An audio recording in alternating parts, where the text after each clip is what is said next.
자, 다 함께 한 번 더 아멘으로 하나님을 예배하겠습니다. 할렐루야. 자, 오늘도 같은 말씀을 나누는 모든 예배자분들을 예수님의 이름으로 환영하고 축복해 드립니다. 자, 한 번만 더 옆에 있는 분들과 인사를 이렇게 좀 나누셨으면 좋겠습니다. 예수님이 부활하셨습니다. 예수님이 부활하셨습니다. 예, 믿으시는 분들은 아멘으로 인사를 받아주세요. 아멘. 자, 그리스도를 통한 복음이 있습니다. 자, 이 복음은 부활과 함께 이제 완성이 되었습니다. 이제 부활은 이제 전하셨던 모든 그 복음의 내용을 완성하는 최종적인 이슈였습니다. 이 부활이 성취됨으로써 이제 비로소 복음이 정말로 완성이 된 겁니다. 자, 근데 그렇다면 이렇게 완성된 복음, 자, 복음이 완성됐다고 하니까 이 완성된 복음은 이제 무엇을 추구하는 걸까요? 왜 이 복음을 완성해야만 했을까요? 완성해서 뭐 어쩌자는 걸까요? 어떤 계획과 목적과 뜻이 있지 않겠습니까? 사실은 하나님께서 이 복음을 완성하려고 독생자를 죽기까지 내어주신 것인데 이 일을 그렇게까지 성취하신 거란 말입니다. 안타깝지만 이 복음은 완성이 되었음에도 불구하고 완성된 후에도 사람들에게 이제 쉽사리 이해가 되지는 않는 것 같습니다. 그래서 여전히 오해도 받고 또 업신여김도 당하고 또 심지어 거절까지 당합니다. 예수님 시대에도 그랬고요. 지금도 여전히 그런 것 같습니다. 하나님은 왜 이런 복음을 여전히도 이렇게 쉽사리 이해가 되지 않는, 받아들여지지 않는 복음을 완성하려고 그렇게 공을 들이셨을까? 자, 오늘 보려는 게 바로 그겁니다. 이제 바로 화목이죠. 화목. 자, 이렇게 일단 정답을 미리 드리고 이제 오늘의 말씀을 이제 소개해 드릴까 합니다. 자, 성경에서는 이 화목이라는 단어가 뭐 화목 제사, 화목 제물 뭐 이럴 때 이제 좀 사용이 됩니다. 주로 구약이겠죠. 자, 그래서 사실 뭐 직접적으로 자, 하나님의 모든 뜻은 화목 때문이다. 이런 정의가 사실 성경에 등장하지는 않습니다. 자, 그럼에도 불구하고 이 화목이 하나님께서 성취하시려 했던 종국적인 바람이었다. 이렇게 말할 수 있는 것은 예수님 때문이에요. 예수님 때문에. 자, 구약에서나 이제 사용되어지던 이 화목이란 단어, 제사제도를 통해서 이제 설명할 때나 나오던 이 화목이란 단어가 바로 예수님을 통해 비로소 이제 완성이 된 거예요. 예수님을 통해서 뭔가 완성되었다라고 말을 할 때 바로 이 화목이란 단어가 신약에 들어와서 사용이 되더라 이거예요. 그냥 화목이란 단어를 색인해 보시면 나머지는 다 구약이에요. 나머지는 다 구약이에요. 그것도 대부분 다 제사 제도에 대해서 제사 제도 속에서 나오는 단어였습니다. 그런데 예수님을 통해서 바로 이 화목이 완성되었다는 이야기가 등장을 하게 돼요. 에베소서 2장 16절에 이런 말씀이 있습니다. 또 십자가로 이 둘을 한 몸으로 하나님과 화목하게 하려 하심이라. 이런 말씀이 있어요. 자, 여기서 십자가가 뭔가요? 그분의 죽으심과 다시 사심을 포함하는 겁니다. 우리 믿는 자들에게 십자가는 죽으심만이 아니라 다시 사심이 포함된다는 것을 믿으시기 바랍니다. 자, 그런 십자가, 예수님의 그 십자가가 어떤 목적을 가지고 있었다고요? 하나님과 화목이었다는 거예요. 에베소서 2장의 말씀이 바로 그겁니다. 십자가로 이 둘을 한 몸으로 하나님과 화목하게 하려 하심이라. 십자가가 그런 목적이 있었던 거예요. 죽으심뿐만 아니라 다시 사심도. 로마서는 예수님의 죽으심과 이 부활, 다시 사심이 결국 무엇을 성취하였는가에 대해서도 이렇게 말합니다. 한번 들어보십시오. 곧 우리가 원수 되었을 때에 그의 아들의 죽으심으로 말미암아 하나님과 화목하게 되었은즉, 죽으심으로 화목하게 되었은즉, 화목하게 된 자로서는 더욱 그의 살아나심으로, 부활이죠. 그 살아나심으로 말미암아 구원을 받을 것이니라. 그 부활을 믿으란 얘기예요. 자, 그럼 애초에 그 예수님이 오셨을 때는 어땠을까요? 요한 1서에서 그것을 잘 설명하고 있습니다. 들어보세요. 사랑은 여기 있으니 우리가 하나님을 사랑한 것이 아니요 하나님 우리를 사랑하사 하나님이 우리를 향해서 먼저 사랑하신 거죠. 우리 죄를 속하기 위해서, 죄 때문이었던 겁니다. 화목 제물로 그 아들을 보내셨습니다. 자, 그러니까 예수님이 오신 것도 뭐 때문이에요? 화목 때문이에요. 화목 때문에. 자, 그리고 이제는 교회와 제자들을 통해서 증거되고 또 이제 성취되기 원하시는 것도 무엇일까요? 그건 역시 화목입니다.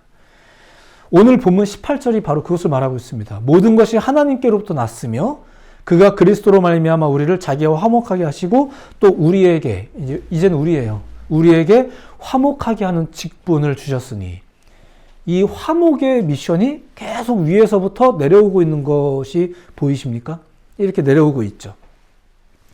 화목을 이루시기 위한 하나님의 꿈이 예수 그리스도를 통해서 완성이 되고 그리고 이제 제자들에게도 그 화목의 미션이 주어지고 있는 거예요. 그렇게 화목은 하나님의 큰 바람이었습니다. 그러니 여러분도 이 화목을 여러분의 신앙에, 여러분들의 일상에 굉장히 중요한 이슈로 삼으셔야 됩니다. 그렇게 이 화목을 마음에 품는 여러분들 모두가 되기를 예수님의 이름으로 축복해 드립니다. 자, 이렇게 그냥 화목을 강조하다가 끝나도 돼요. 이제 오늘의 말씀이 자, 그런데 조금만 더 살펴보고 싶은 부분이 있습니다. 뭐냐면은 사실은 모두가 다 이 화목을 소망하기 때문에 그렇습니다. 근데 문제가 뭐냐면은 이 화목에 대한 우리의 기대가 다 달라요. 화목의 이미지가 달라요. 복음을 아는 자들이든 복음을 알지 못하는 자들이든 누구나 다 화목을 원하는데 그 화목의 이미지가 그리고 사실은 방법도 다 다르더라 이거예요.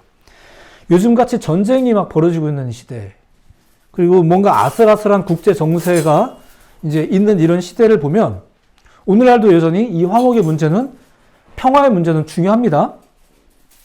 자, 그러면서 이제 사람들이 화목을 추구하겠죠. 평화를 추구할 거예요. 네, 고맙습니다. 조금 이렇게 돌봐줘서 고마운데 그래도 기왕이면 말씀에 집중해 주세요. 네, 집중해 주시고. 자, 우리가 오늘날 어떻게 화목을 추구할까? 지금 시대에 일어나고 있는 현상을 보면서 짐작해 본다면, 우리 사람들이 지금 추구하고 있는 이 화목을 잘 보면, 그게 이제 성경에서 말하는, 그리고 또 하나님께서 가르쳐 주시는, 그 화목하고는 좀 달라 보여요. 이제 그걸 조금만 보자는 거죠. 자, 예전에 제가 했던 설교인데, 한번 이 이야기를 좀 귀담아 들어주셨으면 좋겠습니다. 먼저 종교적이고 신앙적인 측면에서, 이교의 화목이라는 게 있어요. 이교의 화목. 사실 이건 오늘 설교를 위해서 만들어낸 말이긴 한데, 이것은 일단 그리스도 교회가 아닌 타 종교나 사상, 그리고 이제 내적인 추구를 통해서 얻어지는 화목, 이제 요걸 지금 통칭하는 말입니다. 제가 그냥 임의로 이교의 화목이라는 표현을 사용하고 있습니다. 특별히 타 종교에 대해서 제가 함부로 이제 규정할 수는 없겠지만, 단순할 수는 없지만, 기독교 신앙의 특징과 좀 비교해서 보았을 때, 이 이교의 화목이라는 것이 어떤 특징을 가지고 있나. 자, 대표적으로 그리스 신화라든가 우리나라의 샤머니즘을 보면 그 특징이 잘 나오거든요. 그거를 조금만 소개해 드리면 이렇습니다. 뭐냐면은 신의 비위를 맞추는 거예요. 신의 비위를 맞춤으로써 그리고 신의 마음을 달램으로써 얻는 화목. 자, 이런 게 있어요. 이게 무슨 말일까요? 인간이 신을 달래서 얻는 화목. 달랜다는 게 뭘까? 그리스 신화를 혹시 아십니까? 많이 보신 적 있으시죠?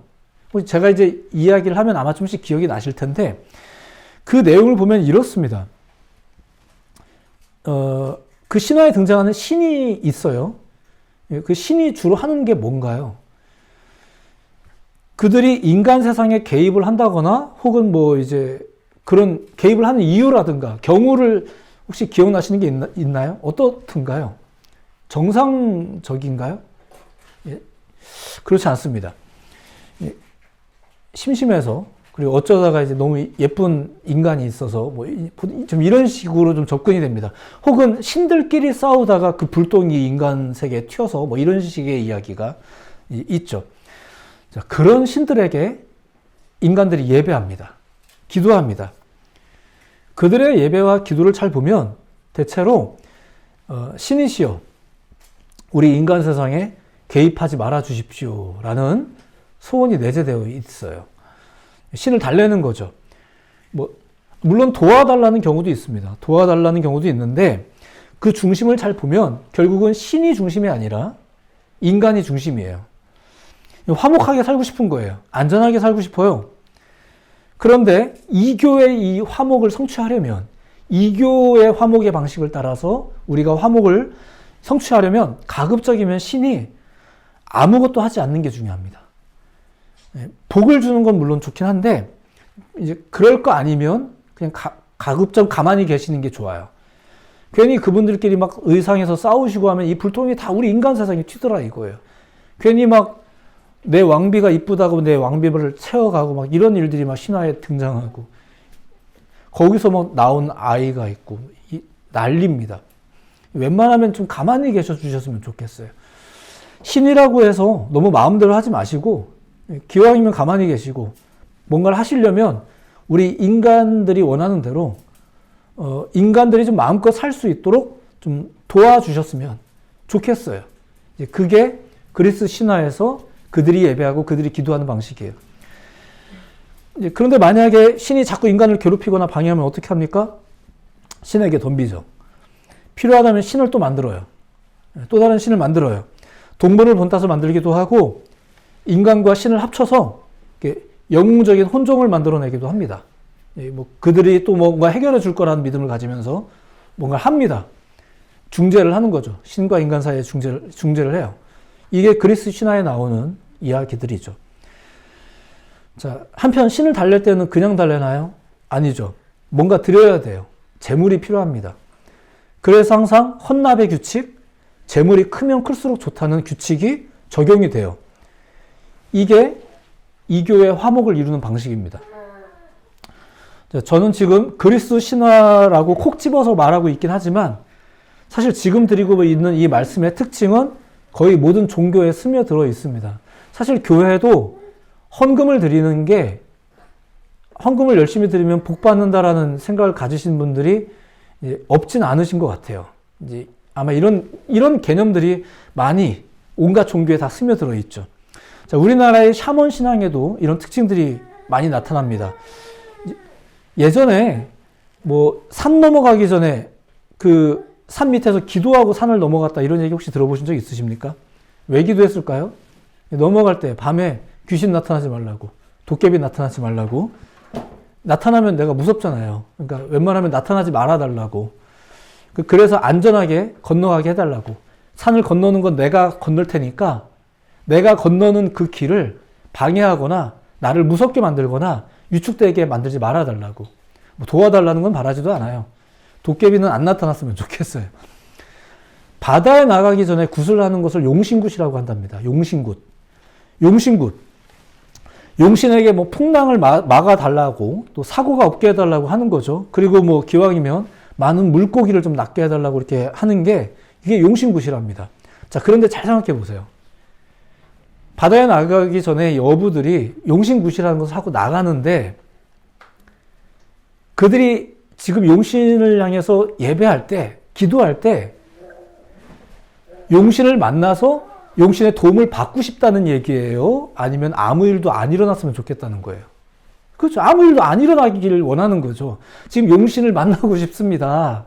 내가 용신을 만나서 바다에 나갔을 때 용신을 만나서 그 용신이 나를 도와주는 것을 내가 경험하고 싶습니다. 지금 이게 아니에요. 예배 왜 해요? 기도 왜 해요? 등장하지 말아달라는 거예요. 제발 가만히 계셔달라는 거예요. 당신의 자리에서. 만약에 등장하실 거면 좀 물고기나 좀 많이 주시든가. 우리의 샤먼도 좀 이런 것이 있어요. 이 샤먼만은 아니고요. 그리스 신화만은 그런 건 아니에요. 이 땅에 존재하고 있는 많은 종교들이 이런 생각들을 많이 반영하고 있죠. 우리에게 유일한 것을 줄 거 아니면 가만히 있어 달라. 그렇게 신을 달램으로써 우리는 평화를 얻고 화목을 얻고, 이것이 이교의 화목입니다. 신학적인 표현은 아니고요. 하나님 신앙이 아닌 것에서 볼 수 있는 그런 화목이죠.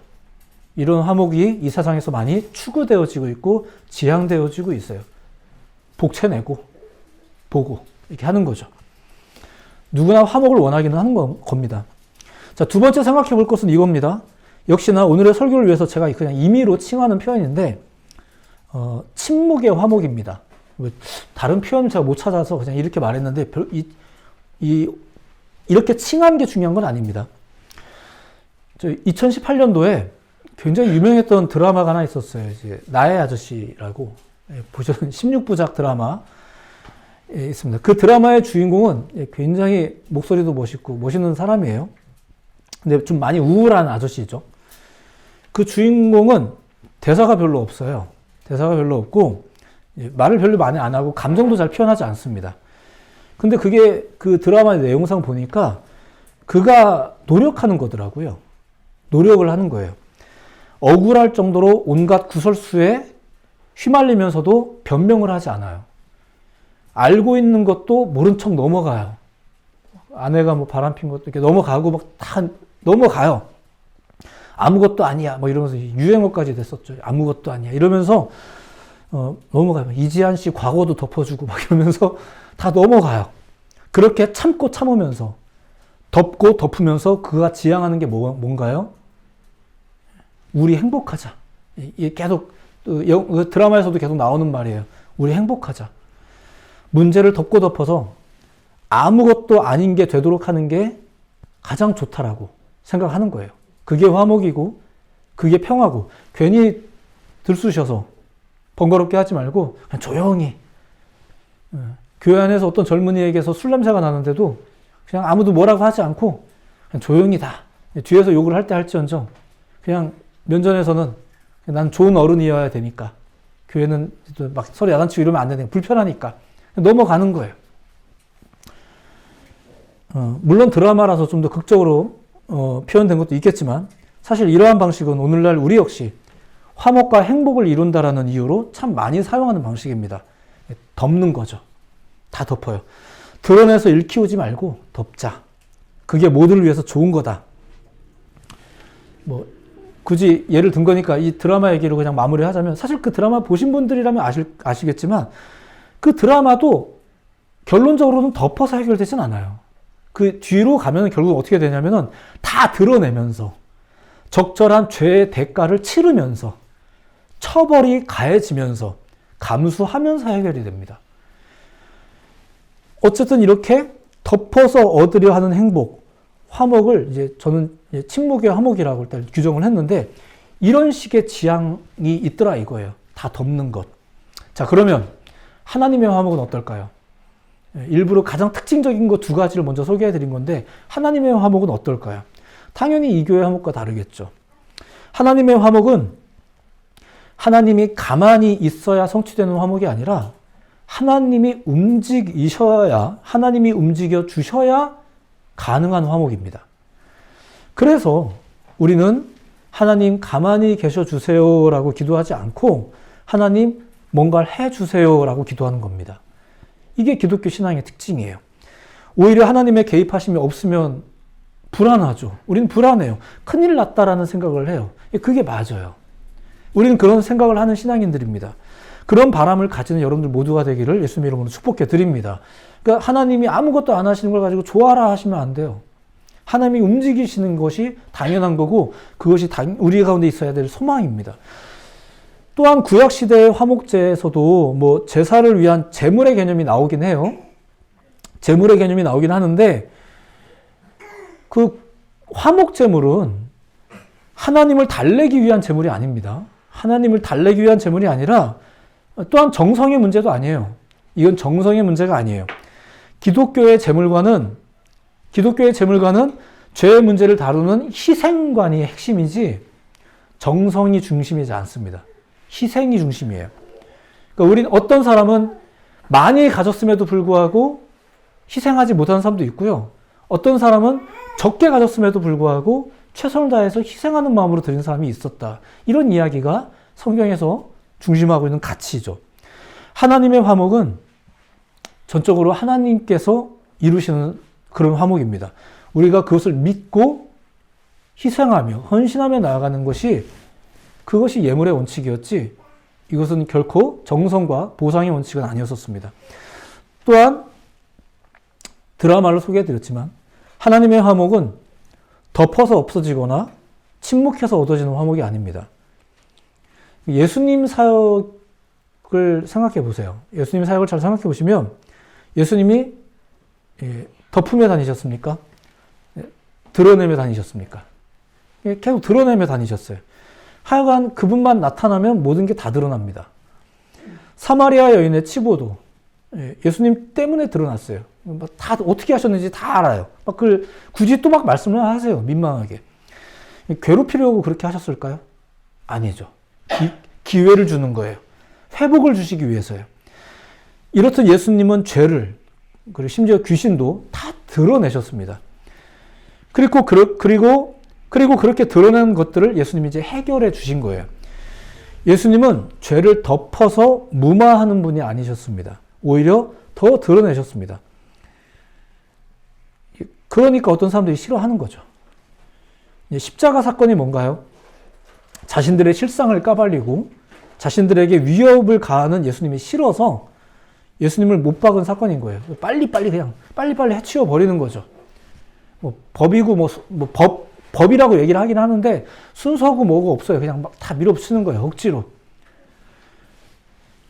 근데 예수님은 그 십자가의 이미지마저 바꾸어 버리셨죠.